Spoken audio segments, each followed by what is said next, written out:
Olá a todos, eu sou o professor Tiago Martins e eu vou apresentar para vocês esse trabalho que é intitulado Uso de redes neurais artificiais na modelagem cinética de extração supercrítica de artemisinina.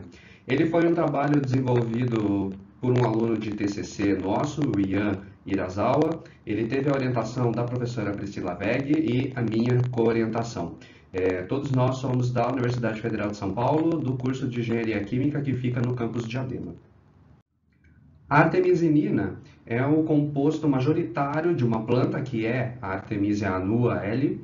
Esse composto ele é bastante importante porque ele tem um caráter antimalárico, então ele tem grande interesse com relação à saúde pública. A obtenção desse composto pode ser realizada de diversas formas, sendo que a que é mais interessante é a extração supercrítica, que nada mais é do que a remoção, né, de um composto de interesse de um sólido, utilizando um fluido em condições de temperaturas e pressão supercríticas. Um dos compostos mais utilizados para isso é o gás carbônico, porque ele é um fluido supercrítico em condições de temperatura e pressão ambiente, mas tem outros fluidos que podem ser utilizados para este fim.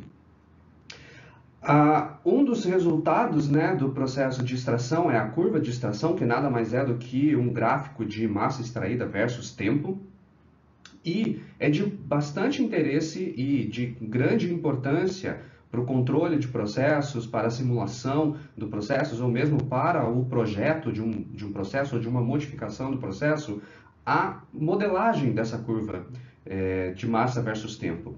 E isso pode ser feito por modelos fenomenológicos, existem vários modelos fenomenológicos clássicos propostos para o processo de extração, mas também existem modelos baseados em inteligência artificial que podem ser uma alternativa. Qual é o grande problema dos modelos fenomenológicos? Eles possuem parâmetros ajustáveis, porém, cada parâmetro é fortemente dependente da condição operacional. Então, se eu mudei a condição operacional, isso quer dizer que praticamente eu mudei o modelo. E para eu aplicar esse modelo na prática, eu precisaria conhecer, né, o comportamento dos parâmetros como uma função das condições operacionais, o que nem sempre se sabe.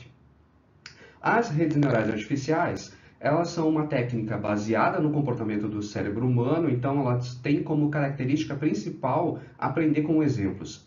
E isso não necessariamente depende do conhecimento detalhado da fenomenologia do processo. Por isso que ela se torna uma alternativa bastante interessante para a modelagem de processos em si.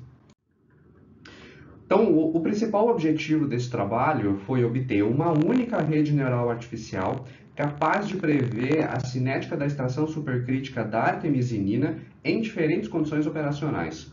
Dentro desse contexto, avaliar diferentes conjuntos de variáveis de entrada e avaliar diferentes configurações de redes neurais. Para se treinar redes neurais, nós precisamos de dados experimentais. Nesse caso, eles foram coletados por Condori 2005, que realizou a extração supercrítica da artemisinina usando gás carbônico como solvente.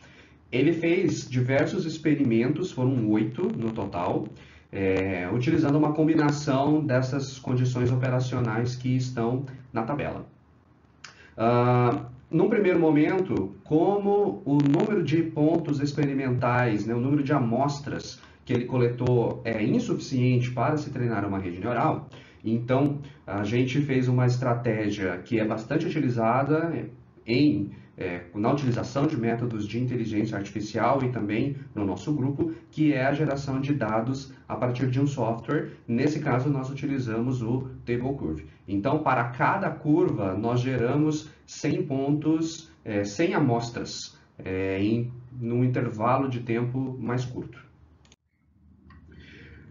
Nós testamos duas abordagens com relação a variáveis de entrada e saída das redes neurais.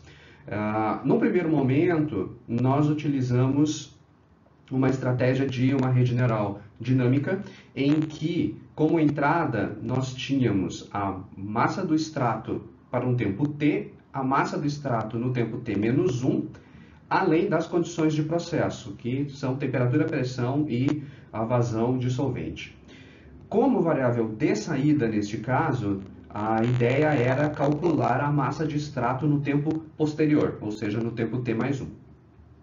Uma segunda estratégia foi considerar o tempo como entrada, ou seja, uma rede neural estática.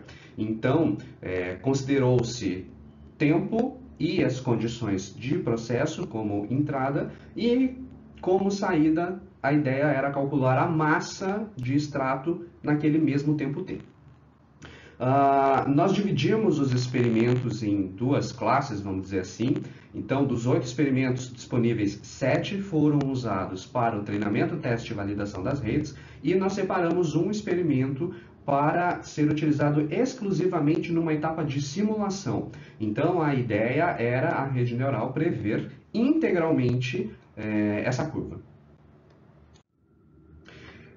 Dentro do contexto do estudo das redes neurais, nós variamos diversas propriedades das redes, então número de camadas, número de neurônios em cada camada, as funções de ativação, e também usamos 5 algoritmos de otimização diferentes, totalizando mais de 600 estruturas de redes neurais treinadas. Aqui nós temos os resultados principais. Então, resultados para a primeira estratégia, para a rede dinâmica.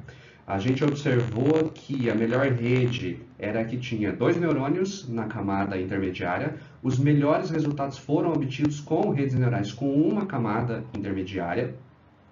A gente pode observar um valor relativamente baixo de função objetivo, que foi o erro quadrático médio. No entanto, quando a gente olha para a simulação, a gente observa um coeficiente de correlação para o ciclo da simulação bastante baixo, em torno de 0,65. Então, nós decidimos que essa não seria uma abordagem interessante para esse caso. Aí a gente foi para a estratégia 2, em que nós tínhamos a rede estática. Nesse caso, os melhores resultados foram obtidos com redes neurais com 2 camadas, redes neurais com uma camada sequer apareceram entre os melhores resultados. A gente pode observar funções objetivo de valores bastante baixos, até no mesmo patamar do que aquelas redes da primeira estratégia. No entanto, quando a gente olha para a simulação, a gente já observa coeficientes de correlação bastante altos. Então, a gente observou que essa era uma estratégia mais coerente para esse tipo de processo. Nós comparamos os nossos resultados com os resultados que o Condori coloca na sua dissertação, usando outros modelos de extração supercrítica, modelos fenomenológicos. E quando a gente compara esses resultados, a gente observa que a rede neural artificial ela tem um valor, isso aqui são valores de função objetivo, o erro quadrático médio para todos os experimentos. Então, a gente observa que a rede neural apresenta um valor bastante inferior, sendo o modelo mais preciso dentre todos os que estão apresentados aqui. Aqui a gente apresenta também um gráfico, que é o gráfico do experimento exclusivo da simulação. A gente pode observar que a rede neural possui uma eficiência bastante alta. Como principais conclusões, a gente apresenta que foi possível se obter uma única rede neural capaz de predizer todas as curvas de extração, que a proposta 1, a rede dinâmica, pode não gerar bons resultados para esse tipo de análise. E, além disso, o trabalho mostra a importância de se avaliar diferentes configurações de redes neurais. Maiores detalhes vocês podem ler no artigo completo que estará disponível nos anais, assim como os nossos contatos de e-mail que estão no texto do trabalho. Muito obrigado pela atenção.